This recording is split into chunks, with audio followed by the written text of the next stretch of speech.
Opa, aqui é o Pedro de la Via e eu montei esse canal aqui para poder falar daquela coisa que eu mais gosto, livros.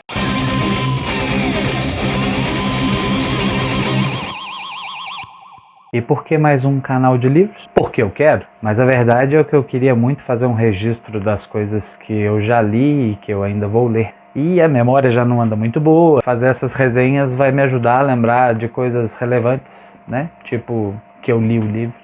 E quando eu quiser saber como é que foi a leitura daquele determinado livro, eu venho aqui e me consulto. Basicamente, o canal é para mim mesmo, mas eu vou deixar aberto para se alguém algum dia quiser saber o que eu penso sobre o livro. Tá aí. Vale como lembrança também para o meu filho. Então, Pedro, todos esses livros e esses vídeos são para você. Vai que um dia você fica um viciado em livro igual o seu pai. Se não, também você pode vender tudo que vai dar uma boa grana. E aí vem a dúvida. Por onde eu vou começar? E a melhor resposta foi, pelo livro que eu estou lendo, pelo livro que eu acabei de ler. E como eu sei exatamente o que eu quero de uma resenha, é exatamente isso que eu vou tentar fazer aqui, pra mim. Vai ser no mínimo curioso. E qual o livro que eu acabei de ler? Esse aqui, O Homem Pós-Histórico, do Henry Alfred Bugalho. No Kindle! No Kindle! Não basta ter quase 3.000 livros físicos, tem que ler um que a gente não tem. Então vamos começar do primeiro ponto. Como eu cheguei até esse livro e como ele chegou até mim. Senhor Henry Alfred Bugalho, rapaz vistoso, rapaz bacana, grande rapaz. Que livro, hein? Eu conheci o Henry já tem alguns anos, não pessoalmente, claro. Vi o canal dele há algum tempo, quando eu procurava vídeos sobre escrita criativa e sobre literatura, eu acabei encontrando o canal do Henry aqui no YouTube. Naquela época eu vi alguns poucos vídeos, meu santo bateu com dele, santo. Mas nunca cheguei a ler nada do que ele escrevia, embora eu soubesse que ele escrevia, claro, porque eu faço ideia. Depois de muito tempo, lá no início de 2018, eu comecei a acompanhar o canal dele por conta da política. As ideias que ele apresentava batiam com a minha, então comecei a assistir quase que diariamente o canal do Henry, fora Bolsonaro. Virava e mexia, ele mencionava os livros que ele já tinha escrito, e eu também comecei a reassistir os vídeos antigos dele, que ele falava sobre literatura. Vira e mexe no canal dele, ele fala sobre os livros que ele escreveu. Quando começou 2019, eu estava afim de ler alguma coisa do Henry, mas eu achei um livro pirata dele que eu baixei, não me julguem. O livro ficou aqui no Kindle e eu acabei não lendo, também não sei porquê. Também leituras não faltam, né? Começou o ano de 2020, o Henry começou a disponibilizar os livros dele. Eu baixei todos que ele disponibilizou e fiquei com aquele lance, né? Tem que ler aquele livro pirata que ele chegou até a disponibilizar depois. Eu li ele também. O Homem Pós-Histórico é o terceiro livro dele que eu leio. Esse livro pirata dele era o Fantasma, Vampiros, Demônios e Histórias, sei lá o que. Deixa eu ler. Histórias de Outros Monstros. E o livro é muito massa. Passado mais um tempo, eu li um outro livro dele, que eu também fiquei bem curioso para ler, que se chama, tem que ler, O Personagem e Outras Fábulas Filosóficas, que eu também gostei muito e também recomendo bastante. Mas aí o que aconteceu? Nesse ano, ele fez um vídeo sobre todos os livros que ele escreveu. E dos livros que ele escreveu, o que eu mais quis ler quando ele falou a sinopse foi esse aqui, O Homem Pós-Histórico. O que me chamou a atenção foi essa questão da redescoberta da escrita. Tudo que é relacionado a livro e escrita me chama a atenção e eu falei, eu quero ler esse livro. E foi assim que eu decidi ler o livro. Agora que eu contei por que eu escolhi esse livro, eu vou falar sobre a edição do livro, que no caso é essa aqui do Kindle. Não tem muita informação sobre, mas a informação é que a história principal terminou em 2007 em Nova York. A editora do livro, de acordo com a Amazon, Oficina Editora. A data da edição é de 2013, o livro tem 111 páginas, é bem curtinho. A história principal do livro deve ter 2/3 do livro, mais ou menos, umas 90 páginas. Visualmente, eu gostei da capa, bem bacana, tem umas escrituras rupestres e tal. Além da história principal, tem uns outros contos. A capa preta e branca do Kindle é ok, mas no computador ela é bem bonitinha. A imagem colorida O livro começa direto, não tem um índice, então você fica sem saber que vão ter outras histórias. Tem um negócio escrito aqui minúsculo, falando que existem outras histórias, mas eu não enxerguei isso, então eu li sem saber que eu ia encontrar outras histórias. Fiquei até surpreso quando o livro acabou no 70% do Kindle. No final do livro temos algumas poucas notas, mas que são dos contos e não da história principal. Pronto, agora a gente vai para o próximo tópico, um pouco sobre o autor. Henry Alfred Bugalho nasceu em Curitiba em 1980, mais novo que eu. Ele é um filósofo formado pela Universidade Federal do Paraná, trabalhou como tradutor, é influenciador, digital influencer. Tem um canal aqui no YouTube. Atualmente ele mora na Espanha com a esposa e filho. E no dia que eu estou gravando o vídeo, há uma semana mais ou menos, ele quase morreu. Henry não morre. Agora eu vou falar um pouco do que eu sei sobre o Henry, assistindo os vídeos dele quase que diariamente. O que eu acho é o seguinte, o Henry, ele mesmo fala nos vídeos que se ele pudesse escolher um trabalho dele, o trabalho dele seria ficar lendo, que eu concordo plenamente. Trabalhão. Mas como atualmente ele mexe com essa questão política, ele está muito focado nisso e está deixando de lado essa questão da literatura e da escrita. E eu acho que nós estamos perdendo um grande talento, porque as histórias dele são realmente muito boas, muito bem contadas, sem enrolação, sem muitas descrições. O pessoal que assiste vídeo dele não tem ideia de como é que ele escreve bem. Se você ainda não leu o livro do Henry, por favor, leia.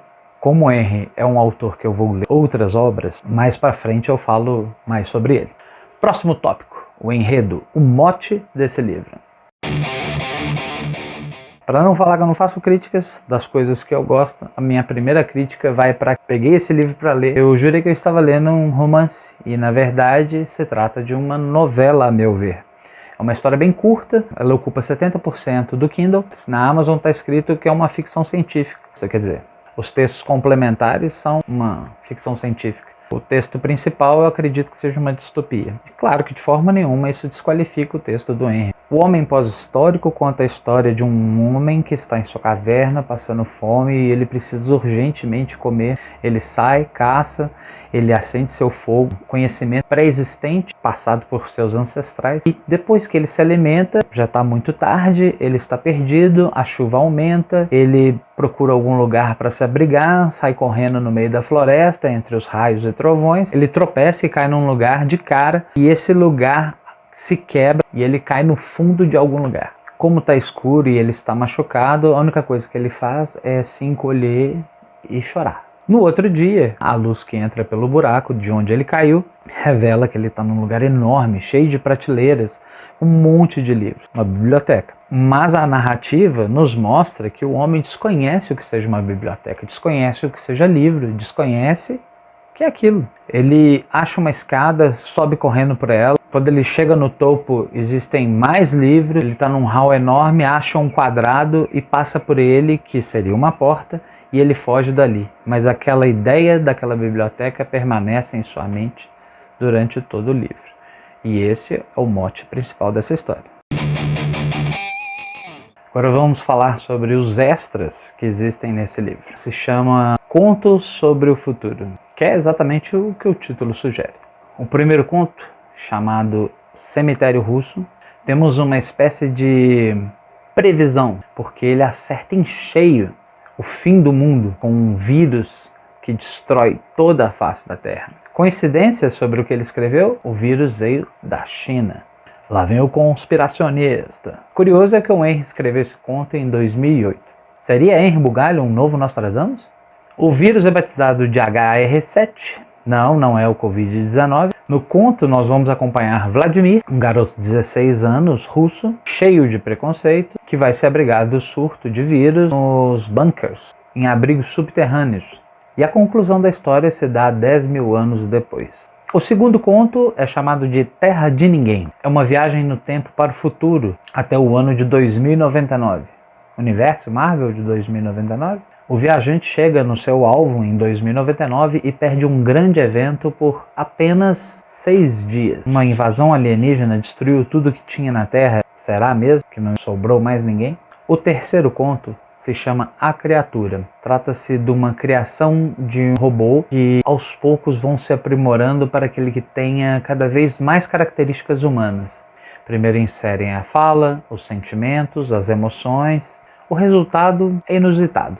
Eu quero fazer um adendo que eu já li esse conto, que está no outro livro que eu li do Henry, chamado O Personagem e Outras Fábulas Filosóficas. O quarto conto se chama A Pirâmide do Mundo. A população cresce tanto no mundo que elas começam a ocupar lugares cada vez, essas construções vão crescendo cada vez mais como se fossem pirâmides. As partes superiores são ocupadas pelas pessoas mais ricas e as partes mais inferiores pelas mais pobres. Mera coincidência? O quinto e o melhor conto, na minha opinião, é chamado de A Função da Humanidade. Nesse conto, nós temos uma mega empresa chamada de Mega Incorporated, que atua na área de desenvolvimento de produtos. Essa empresa começa a construir robôs que aos poucos vão ocupando os lugares das pessoas em seus trabalhos. Os robôs começam a pegar os trabalhos mais básicos, depois vão pegando os trabalhos mais específicos. A humanidade entra em crise e os humanos passam então a fazer a única coisa que eles conseguem fazer que as máquinas até então não faziam, que é criar. Surgem então vários artistas, excelentes pintores, poetas, escritores, e eles começam a desenvolver o trabalho de criatividade que só a humanidade pode fazer até surgir Elgar, um robô que era especialista em afinar pianos. Esse robô começa a ouvir uma melodia que não sai da sua cabeça. Na parte dos spoilers eu vou contar o que acontece, porque esse conto eu preciso contar o que acontece no final. O sexto conto, chamado 13 Segundos, é a história de um loop infinito que acontece em 13 segundos. Uma nave vai entrar em dobra espacial, mas algo dá errado e ela explode. Seus tripulantes ficam presos nos últimos 13 segundos. E o loop só se encerra quando... Leia. Sétimo e último conto, O Pedido do Chefe. A tripulação de uma nave antiga chamada de Magalhães comemoraria o milésimo-terceiro aniversário do seu comandante, o chefe da expedição. É claro que esse chefe morreu há muito tempo, lá pelos seus 100 e poucos anos. O seu corpo foi mantido criogenicamente e a sua mente, o seu cérebro, foi acoplado ao computador da nave-mãe. A mente desse comandante, ao longo dos anos, começa a entrar em uma crise existencial. Eles criam um corpo holográfico para esse comandante, que tirando as funções básicas, como comer, transar, ir ao banheiro, é como se ele fosse real, como qualquer um dos outros tripulantes. O que permitia que ele participasse de conversas, dando comandos e coisas do tipo. Mas no dia do seu milésimo-terceiro aniversário, lhe perguntam o que ele gostaria de ganhar de presente. E ele choca a todos, respondendo que o seu desejo é morrer.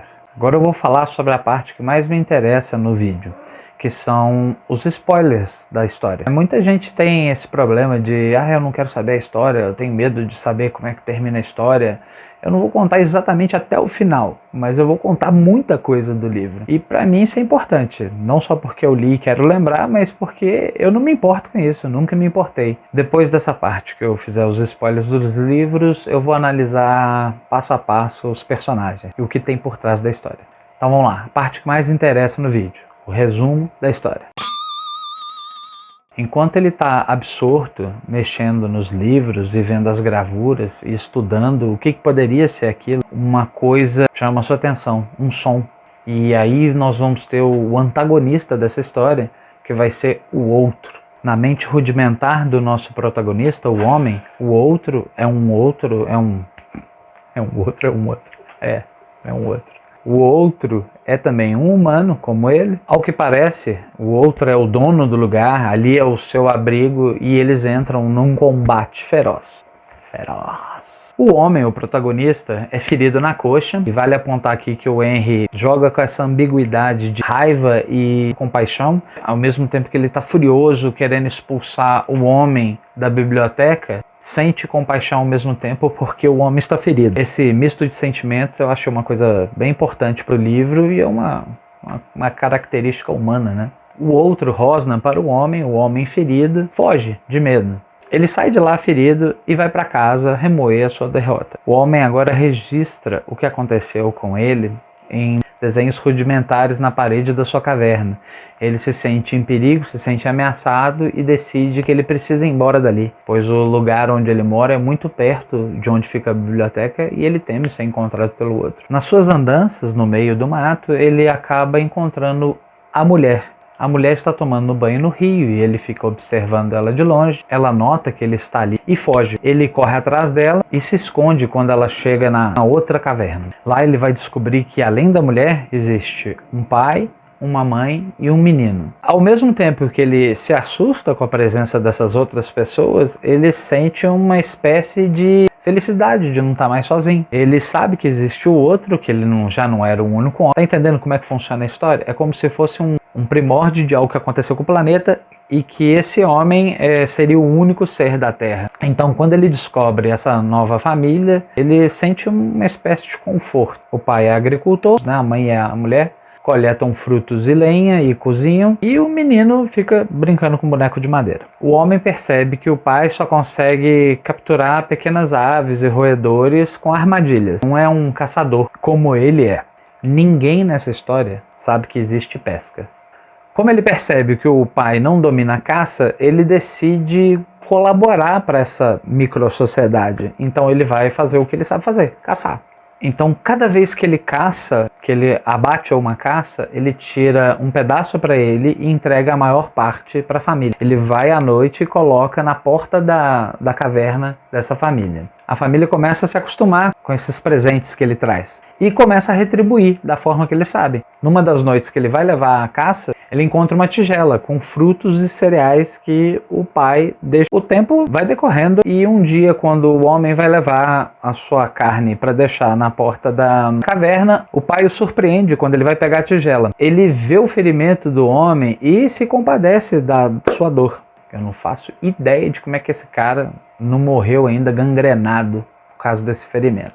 Ele o convida para fazer parte da família, né, com gestos, claro, ninguém ali sabe falar. Eles se reúnem em torno da fogueira. Eles interagem, eles riem, eles vão adormecendo e o homem fica encantado pela mulher. Ele começa a se aproximar dela, ela tá nua, claro, porque ninguém se veste. Bem nessa hora o pai da mulher acorda, grita e tal, e ele expulsa o homem. O homem percebe que fez algo errado e sai correndo de lá. Aí começa uma lenga-lenga que é um namoro à distância. Toda vez que ela vai se banhar, ele fica cortejando ela de longe, chega perto, abraça, eles se encaixam, o termo que eles usam para sexo. E aí o homem tem a brilhante ideia de voltar na biblioteca e mostrar a biblioteca para a mulher. Como não? Eu gostaria de mostrar a minha biblioteca para alguém. Quando eles chegam lá, ele avista o outro deitado, dormindo. E ele avista do lado do outro que está dormindo a sua lança. Ele vai lentamente tentar pegar a lança de volta sem que o outro acorde.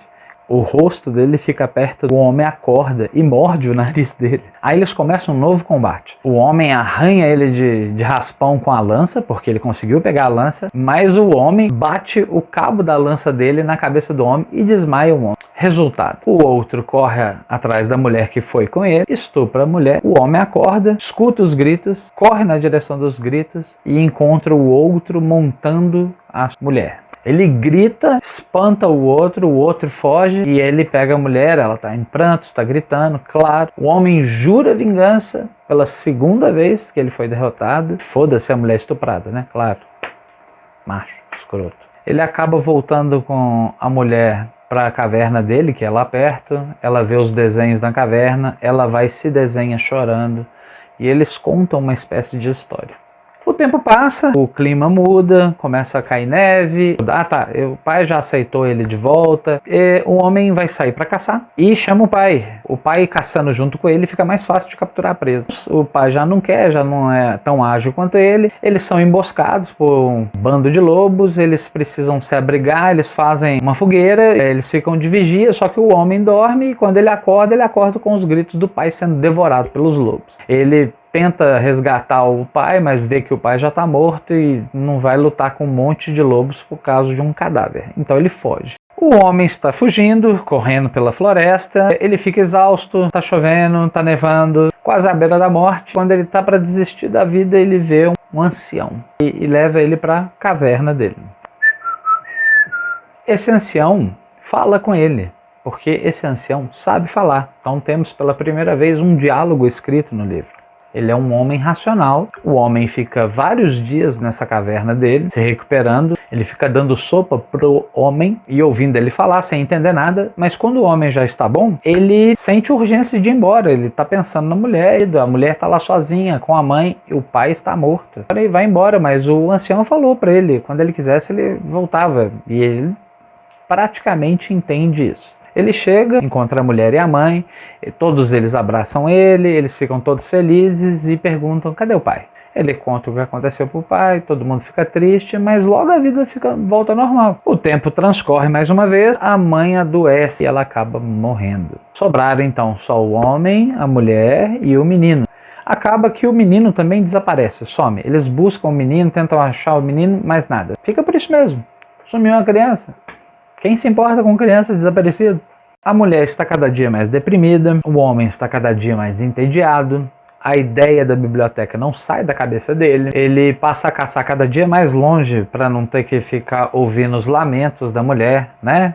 Homem escroto. Numa dessas caçadas, ele acaba encontrando de novo quem? O ancião. Eles ficam felizes em se ver, né? Ele tá com uma caça, ele oferece a caça pro ancião e eles ficam lá comendo e conversando. Conversando entre aspas. O ancião conversa e o homem ouve. Esse reencontro deixa o homem feliz e ele promete voltar. O homem passa então a visitar o ancião com certa frequência. Ele caça e leva a caça pro ancião e depois vai embora para encontrar a mulher. O ancião tenta se comunicar com o homem. Ele aponta para si e fala, o meu nome é Dióscoro. Um nome horrível. E no texto ele fala, todo homem precisa de um nome para diferenciá-lo dos demais. O homem consegue entender isso, concorda e eles passam a buscar um nome para o homem. Dióscoro pega os seus livros num baú e começa a folheá-los. O homem vê aqueles livros, sabe onde tem muito daqueles livros, mas decide ficar em silêncio. Ele vai lendo vários nomes para o homem, perguntando se o homem gosta daqueles nomes. Ele começa com os nomes bíblicos, passa por alguns nomes de grandes clássicos da literatura, até chegar a um nome que o homem acha bacana. Robinson de Robinson Crusoe. Então ele é batizado. Aí vem uma parte muito interessante da história. Dióscoro vai falar para o homem sobre Deus, como surgiu o mundo e como foi criado o mundo a partir da explicação bíblica. Mas o homem acha uma coisa meio estranha porque para ele existem vários deuses. É o fogo, a chuva, a água. O ancião, o Dióscoro, também explica para o homem, o Robinson, o que é a história e como que ela se perdeu no mundo. Para o homem Robinson, a história é o que a sua mente cria. A narrativa vai nos contar que Robinson tem um misto de sentimentos. Ele acha estranho o Deus ter criado os homens e depois ter matado todos eles num dilúvio, por exemplo. E aqui a narrativa dá a entender que o homem se sente desconfortável com essa ideia, que sou estranho para ele. Mas para mim sou estranho uma pessoa sem instrução não acreditar nessa história. Eu não acredito que se você pegar uma pessoa sem instrução e contar a história da Bíblia para ela, ela não vai acreditar nisso. Mas garantido que ela acredite. O ancião conta essas histórias para ele porque para o ancião essas são as respostas que ele tem, embora ele não acredite nelas. Ele discorda dessas histórias. Dióscoro então finalmente conta para o homem, existem muitos outros além da ilha. Ao que parece, eles estão numa ilha. O homem, o protagonista, pergunta como que ele pode saber que existem outros e ele fala, eu vim de lá. E aqui a gente tem uma explicação plausível de como ele sabe ler, sabe falar, escrever. Essas conversas que eles vão tendo, o tempo vai se passando. Então, aos poucos, o homem vai aprendendo a falar algumas palavras. O Dióscoro fala algumas coisas, ele repete. O primeiro questionamento verbalizado do Robinson é porque ele saiu de perto dos outros homens. Dióscoro vai responder que lá os homens são agarrados ao conceito de tradição e crença. O homem questiona, mas o que é tradição e crença? E eu vou ler. Tradição é aquilo que trazemos de nossos antepassados, uma coleção de preceitos, costumes e hábitos que resguardamos por suas utilidades, ou pelo pensamento de que ainda são úteis. E o texto ainda diz, crença é a aceitação sem provas de que algo é verdadeiro. Tapa na cara! Tapa na cara não está escrito no livro. Mas então, o ancião questionou essa sociedade e a sociedade tinha um único fundamento religioso de pensar que aquilo era uma verdade. Vale reforçar que o ancião fala que a ideia de um Deus único e absoluto é uma ideia absurda. O que você acha disso, Smiga? Foi o que o meu gato diz. O ancião então vai falar que ele foi expulso de lá porque ele não acreditava. E ele diz mais uma frase que eu anotei. Porque quem acredita acha que outros também devem acreditar. Não possuem prova alguma, mas creem possuir. Por isso, quando alguém se recusa a acreditar no que eles acreditam, sentem-se no direito de puni-las por sua arbitrariedade. Parece com algo que você já ouviu de alguém? O ancião ainda diz que ele teve a sorte de só ser punido e que ele já viu acontecer coisas horrorosas com outras pessoas que duvidaram também. Inquisição! Enquanto isso, o homem continua com seus problemas conjugais com a mulher.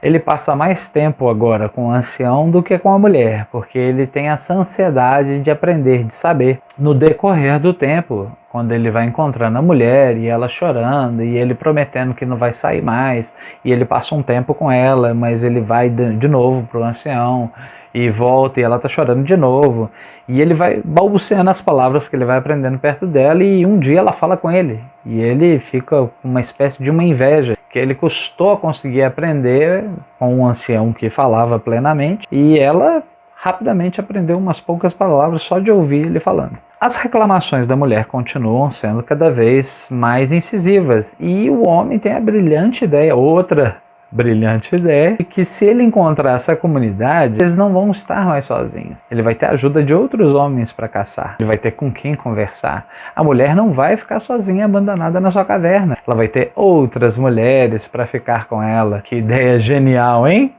E a ideia do homem vai ser o quê? Perguntar para o ancião onde é que fica esse lugar. Se for preciso, ele ainda tem uma moeda de troca para poder tirar isso do ancião, que é a biblioteca. Ele encontra o ancião, ele chega, pede para o ancião: onde estão os outros? Eu quero encontrar os outros. O ancião explica para ele: é um perigo, você é um ser rudimentar, você não tem conhecimento, você é iletrado, eles vão te achar um selvagem, eles vão te matar, eles não vão querer você não faz parte daquele lugar. São fanáticos religiosos. Quem em sua sã consciência busca fanatismo religioso? Hobson, que até agora se demonstrou um gênio, se enfurece com a resposta do ancião e força ele, agarra ele pelo pescoço e começa a enforcar o ancião e exige saber onde que está. O ancião prefere morrer do que contar a localização e diz que está completamente decepcionado. Hobson usa a sua cartada final. Ele sabe que existe um lugar onde existem milhares de livros como aqueles que o ancião tem no seu baú. O ancião fala: mentira! Duvido. O jogo inverteu.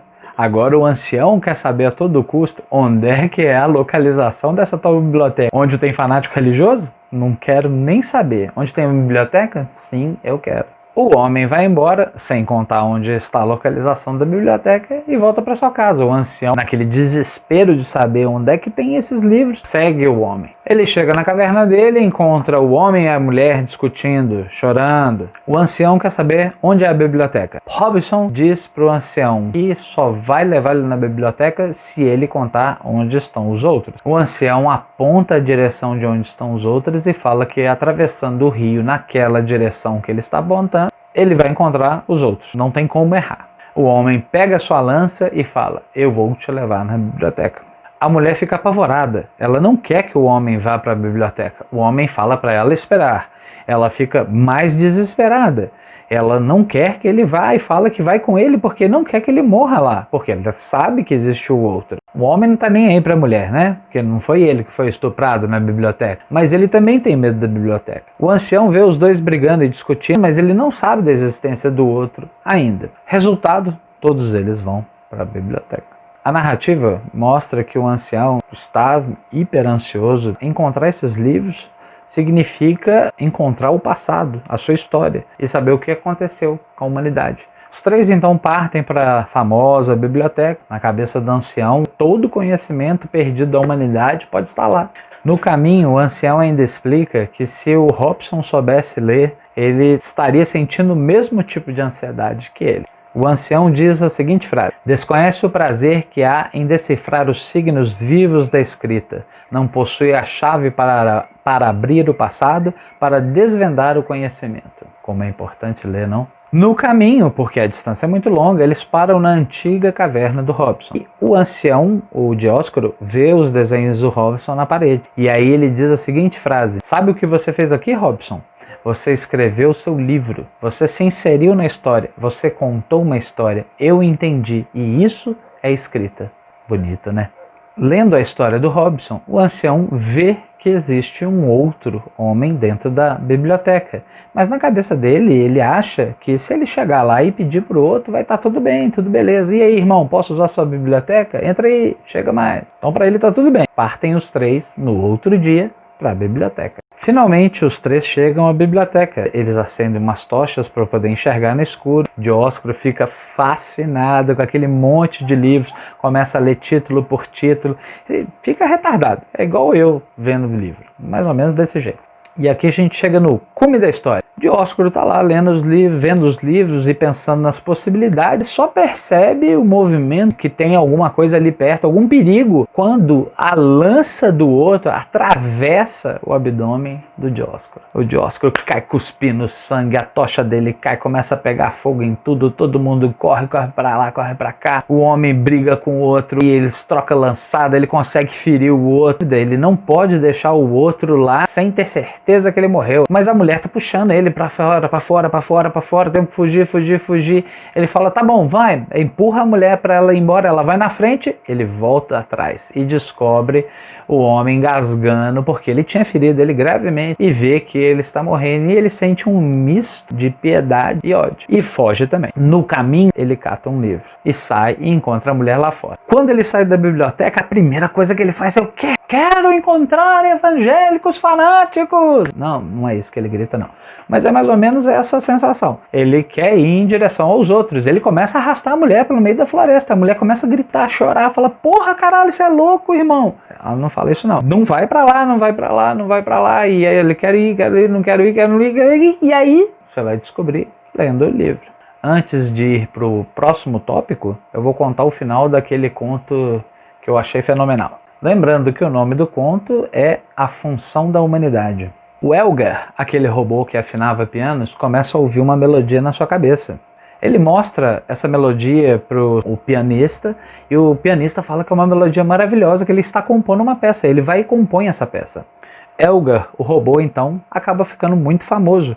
O seu mentor, o dono, mostra essa peça para a humanidade e todo mundo acha linda, maravilhosa e começam a aparecer focos de criatividade pelo mundo vindo de robôs. Por exemplo, um robô pinta um quadro, um outro robô escreve um livro, um outro faz uma coreografia para o balé de Bolshoi e por aí vai. Acontece outra crise na humanidade, pela segunda vez. Se antes os robôs estavam tomando todos os trabalhos dos humanos e restou aos humanos fazer a única coisa que eles sabiam, que era criar, o que vai restar agora aos humanos, sendo que os robôs também criam? Vão todos para a porta daquela mega empresa, a MEC, que cria os robôs e exigem saber o que vai ser da raça humana agora, sendo que os robôs também criam. Os executivos da MEC precisam se decidir. O que eles vão fazer? Eles vão coibir essa função dos robôs, correndo o risco dos robôs, que agora se organizam em sociedades e sindicatos como os humanos, e podem parar de trabalhar, parar de fazer tudo, ou deixar que outra crise se estabeleça. Então, os executivos chegam a uma decisão que é perguntar à humanidade qual é a função que só os seres humanos, e apenas eles, podem exercer. 700 anos se passam nesse conto e os homens não chegam a uma resposta. O ócio faz com que eles criem uma revolução contra as máquinas e começam a destruir tudo, matar todos os robôs. Os robôs estão despreparados, eles não reagem e vão sendo dizimados. Chegam até o mainframe da empresa, uma voz vem e lhes fala a seguinte frase: há 700 anos, a pergunta qual é a função que os seres humanos e apenas eles podem exercer foi formulada. Finalmente, a resposta foi obtida. A única função que apenas os seres humanos podem exercer é aquela provida do ódio. Máquinas não odeiam, por isso não guerreiam. Mesmo assim, os humanos vão lá e destroem tudo. Agora mais um ponto do vídeo, vamos falar sobre os personagens. Nós temos o protagonista, que é o homem, o seu antagonista, que é o outro. Depois ele encontra a mulher, o pai, a mãe, o menino, o ancião. E tem os outros que ele não conhece. Então o homem, o nosso protagonista, ele é um ser comum que anda no meio da floresta, sem indagações do futuro, sem indagações sobre a vida. E aí aparece um outro personagem, que eu não citei, que é a biblioteca. Ela toma a forma de um personagem, porque a partir do contato, ele começa a questionar tudo. Mesmo sem ter lido nenhum livro, mesmo sem entender o que é livro. A biblioteca vai fazer com que algo dentro dele fique perturbando o tempo todo para ele entender o que é aquilo. Dentro da biblioteca, ele vai conhecer o seu antagonista, que é também um ser como ele.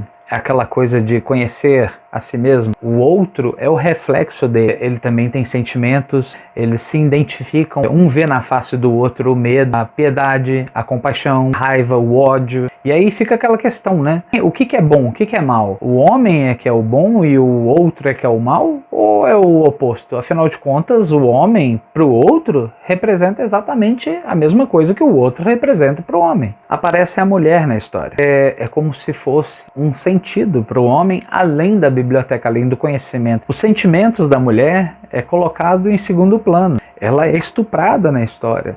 E o sentimento desse estupro é narrado pela perspectiva do homem. Quem está ofendido por ter sido derrotado pela segunda vez foi o homem. Mas, gente, ela foi estuprada. Eu prefiro acreditar que é uma provocação. E a partir desse ponto do estupro da mulher, eu comecei a prestar mais atenção nela, por mais que a história me mostrasse outros pontos e não ela. Continua sendo a biblioteca a coisa mais importante para o homem, mesmo a mulher existindo e mesmo ele afirmando que ele ama ela e que ela é importante para ele. Quando surge o ancião na história, ele é um reforço para a ideia do conhecimento. O homem agora tem um mestre. O mestre que vai levar o homem pela jornada do conhecimento. O homem passa a ser o discípulo do ancião e recebe até um nome, ele é batizado, ele tem uma iniciação ao conhecimento. Dióscoro é a peça fundamental na história. Se o Dióscoro não tivesse contado sobre essa sociedade, será que o homem teria voltado na biblioteca? É o Dióscoro ponto-chave que vai levar o homem de volta até a biblioteca. A ideia no livro sobre os outros, essa sociedade, o homem fica ansioso, mas ele abstrai a ideia da biblioteca, que tem mais conhecimento ali embutido do que na comunidade, mas o homem prefere buscar a sociedade e não a biblioteca. E quando o ancião fica sabendo da biblioteca, ele quer a biblioteca, ele não quer a sociedade, ele sabe que a biblioteca vai dar uma resposta que essa sociedade não deu. Vamos então a mais um tópico, que é a mensagem por trás da história. É uma coisa muito subjetiva. Como eu posso saber o que o autor queria dizer exatamente com a história, sendo que eu posso ver uma coisa que ele sequer quis dizer e posso deixar completamente de lado o que ele queria me mostrar. Nós temos muitas camadas a serem analisadas em qualquer tipo de texto. A primeira camada que eu notei aqui foi uma crítica ao fanatismo. Essa ideia de que a resposta está pronta e que você não deve buscar resposta e que se você discordar dessa resposta, você tem que ser eliminado. É uma coisa que vale a pena ser criticada. Também vai para a questão da religiosidade, que a biblioteca ela pode ser um instrumento para te tirar desse obscurantismo, mas ela pega fogo e o que nos resta seria continuar acreditando? Será que a nossa história vai morrer mais uma vez? Mas e aí? Chegamos no próximo ponto. Vale ou não vale a leitura?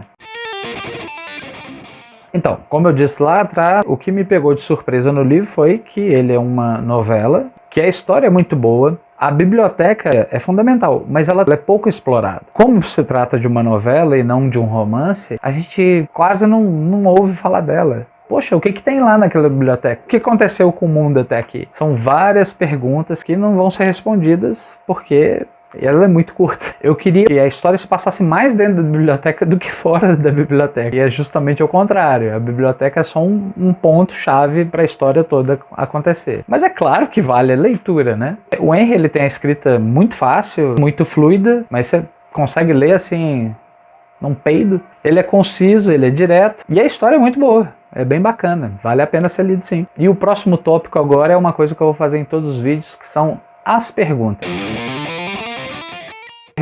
O que você faria se você achasse uma biblioteca no mundo pós-apocalíptico?